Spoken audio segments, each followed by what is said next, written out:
11 сентябр президенти ҷумҳурии Тоҷикистон пешвои миллат муҳтарам Эмомалӣ Раҳмон дар ноҳияи Сангвор бинои шуъбаи маорифи ноҳияро мавриди истифода қарор доданд. Тибқи лоиҳа бинои шуъбаи маориф аз 3 ошёна ва тахтхона иборат буда дар доираи омодагӣ ба истиқболи сазовор аз ҷашни 35-солагии истиқлоли давлатии ҷумҳурии Тоҷикистон бо дастгирии ҳукумати мамлакат бо харҷи 5 миллион сомонӣ бунёд гардидааст.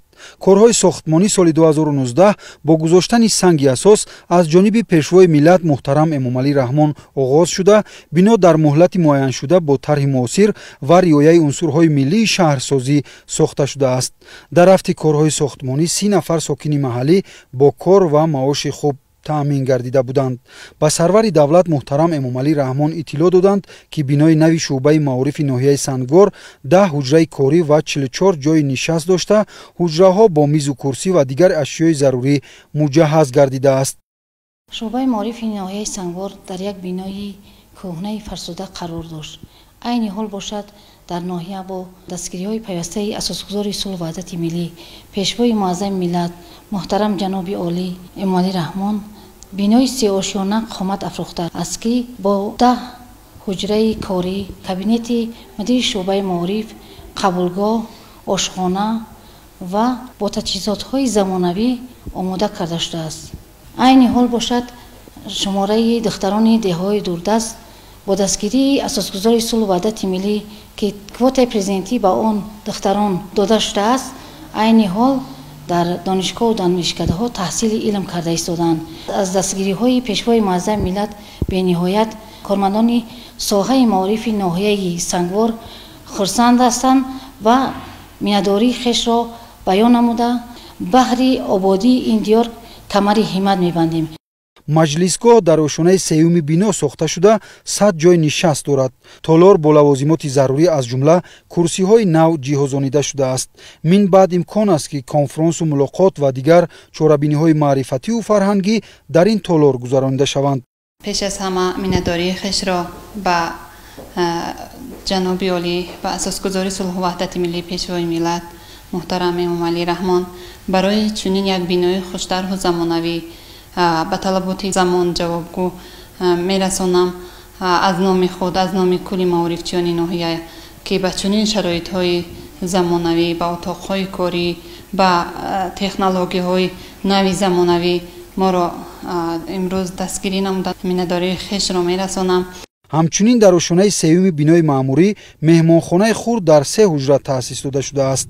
бино ҳамчунин дорои китобхона, бойгонӣ, ошхона ва дигар ҳуҷраҳои ёрирасону шабакаи мустақили гармидиҳӣ мебошад. атрофи шуъбаи бинои маорифи ноҳияи Сангвор чароғон ва сарсабзу хуррам гардонида шуда, ба маркази ноҳия зебоии хос зам мекунад. дар бинои шуъбаи маориф тамоми таҷҳизотҳои корӣ аз компютер ва дигар ҷиё пурра таъмин гардидааст. дар қитъаи замини бино бинои ёрирасон ҳам пешбинӣ гардидааст. дар қитъаи муассисаи таълимӣ пурра ба панҷара маҳкам карда шудааст ва гирди атроф покиза кабудизоркунӣ ва гулу гулзор карда пурра таъмин гардидааст. бо бунёд ва мавриди истифода қарор додани бинои шуъбаи маориф дар ноҳияи Сангвор барои кормандону мутахассисони соҳа шароити арзандаи корӣ фароҳам оварда шуд.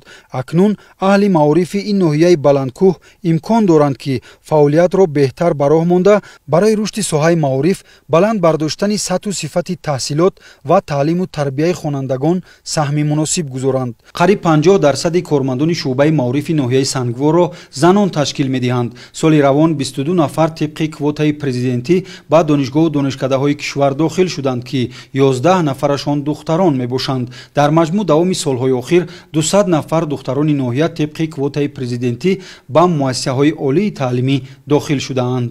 даврони соҳибистиқлолӣ барои мардуми ноҳияи Сангвор давраи саъю кӯшиш, талош баҳри ободии ватан аст. با تشبث اساسگزار صلح و وحدت ملی پیشوای ملت پرزیدنت جمهوری تاجیکستان محترم امام علی رحمان در ناحیه سنگوار یکچند انشاءات‌های مدنی و معیشی به استفاده داده شده است.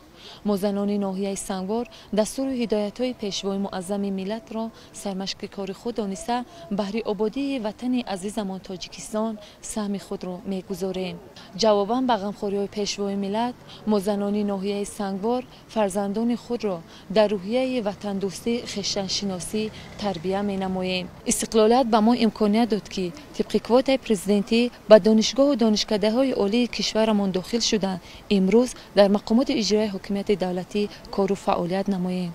از این رو منتداری به پایان خود را به پیشوای معظم ملت بیان می‌نمایم. این همه غمخوری پرزیدنت جمهوری تاجیکستان محترم جناب عالی می باشد که برای ما جوان دختران اینقدر غمخوری های بی‌نظیر کرده است، یعنی که طریق کوت های پرزیدنتی تمام دختران دهات می توانند داخل شده و امروز ها در مؤسسه آمده کار و فعالیت نمایند. من طبق کوت پرزیدنتی سال 2004 در دانشگاه دولتی زبان‌های خارجی به نام ساتی ملغزاده داخل گردید. سال 2009 دانشگاه را ختم نمودم. امروز با دستگیری‌های پیوسته جناب عالی ما زنان را دستگیری می‌نماید که توانستم دیرکتوری مرکز تحصیلات علاوگی شده کار فعالیت نمایم. ҳоло дар ноҳияи сангвор 58 муассисаи таълимӣ бо фарогирии 5176 нафар хонанда фаъолият дорад. пешвои миллат муҳтарам эмомалӣ раҳмон пас аз шиносоӣ бо иншооти нав ба сифати корҳои сохтмонӣ баҳои баланд дода ба кормандони соҳаи маориф ҷиҳати боз ҳам баланд бардоштани сифати таҳсил, истифодаи васеъи технологияҳои муосир, ҷалби хонандагон ба омӯзиши фанҳои табиатшиносию дақиқ ва аз худ кардани забонҳои хориҷӣ дастуру супоришҳои мушаххас доданд.